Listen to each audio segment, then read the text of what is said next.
शादी के पहले से ही विभा को कपड़े धोने का बड़ा शौक था। कभी नल के नीचे तो कभी तालाब के पास। अरे मेरी नीली वाली लुंगी नहीं दिख रही है। विभा की अम्मा, कहाँ रखी है लुंगी? अरे वो तो विभा ने परसों ही धोकर रखी थी आपकी अलमारी में, देखो वहीं होगी। वो ना मैंने आज धो दी, मुझे लगा कि गंदी हो गई होगी।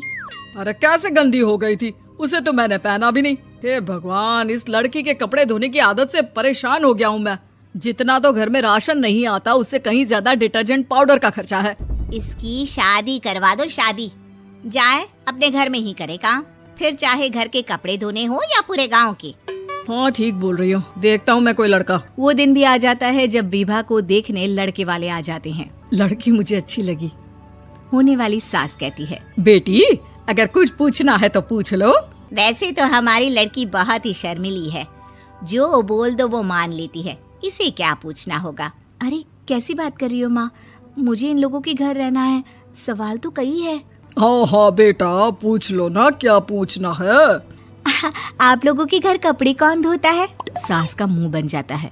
देखो, अगर तुम ये कहना चाहती हो कि तुम्हें कपड़े धोने नहीं आते तो सुन लो, कपड़े मैं ही धोती हूँ, लेकिन तुम्हारे आ जाने के बाद मैं रुमाल तक नहीं धोऊंगी। अरे चुप रहना भाग्यवान, बहू बेचारी घर आई नहीं, उसे डराना शुरू कर दिया।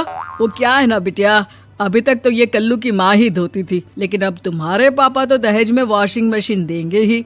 तभी विभा की माँ बोल पड़ती है, सवाल भी पूछा तो क्या। वैसे भाई साहब, मशीन की तो फिर भी कपड़े धोने की कैपेसिटी होती है। मतलब जो बिटिया दे रहे हैं ना विभा, इसे कपड़े धोने का बहुत शौक है। ये आप लोगों के क्या, आस पड़ोस गांव मोहल्ले सबके कपड़े धो दे और उफ तक ना करे।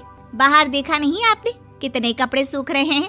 सब हमारी बिटिया ने ही तो धोए हैं। बस भी करो ना माँ, शर्म आ रही इतनी तारीफ सुनकर।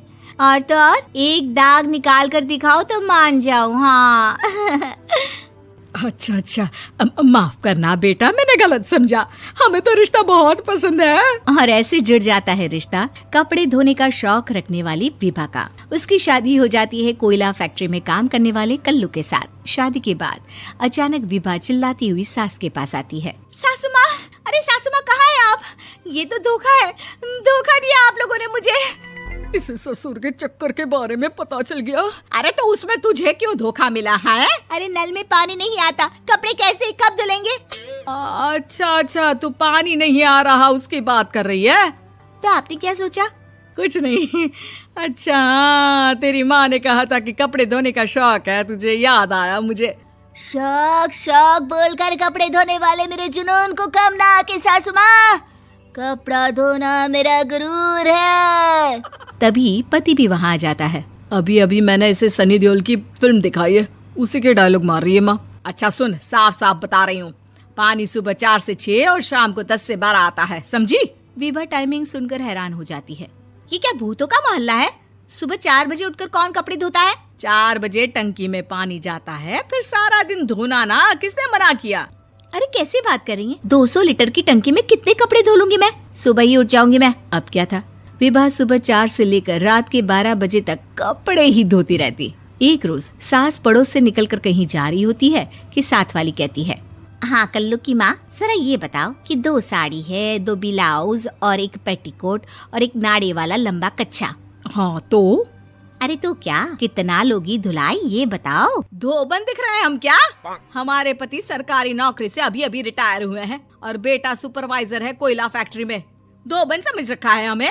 हाय रे कल्लू की अम्मा, माफ कर दो, वो तो मोहल्ले में यही सब बता रहे थे कि तुमने बहू को कपड़ा धुलवाने के काम में लगा दिया है। सास को पड़ोसन की बात सुनकर गुस्सा आ जाता है। वो घर पहुंचती है जहां घर के बाहर ही इतने सारे कपड़े सूख रहे होते हैं जितने कि किसी धोबन के घर पर। अरे ओ कल्लू की दुल्हन, बाहर निकल। माँ जी यहीं आ जाओ, बाथरूम में चादर धो रहे हैं हम। अरे अभी हम धोते हैं, तुमको बाहर निकलो। ये आस पड़ोस वाले बोल रहे हैं कि हम बहू से कपड़े धुलवा कर उसे कपड़ा धोने वाली बना दिए हैं। अरे छोड़ो ना माँ जी, किन लोगों की बातों में आती हो? आस पास के लोगों का तो काम ही होता है कि वो किसी तरह सास बहू को लड़ा दे। बहू सारे घर के कपड़े धोती है, ये क्या कम है? बोलिए। सास को भी लग जाता है कि वो बहू का ये सनकीपन नहीं छुड़वा सकती, इससे अच्छा है कि खुद ही चुप हो जाए।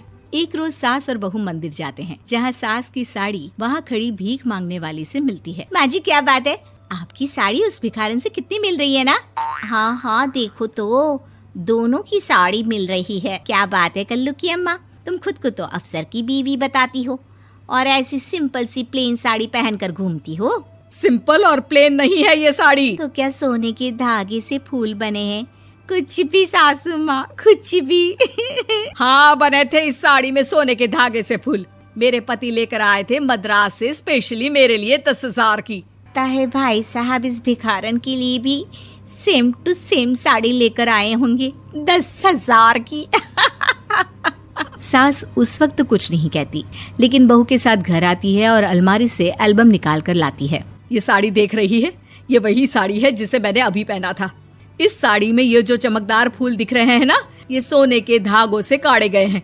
लेकिन तू लोकल वॉशिंग मशीन ब्रश से घिस घिस कर सारे फूलों को निकाल कर साड़ी प्लेन कर दी। मुझे माफ कर दीजिए सासू माँ। और तो और, जब मैंने तुझे तेरी गलती के लिए कुछ नहीं कहा, लेकिन तूने तो सबके सामने मेरा मजाक ही बना दिया। क्यों? बहू को समझ में आ जाता है कि अब से उसका कपड़े धोना बंद।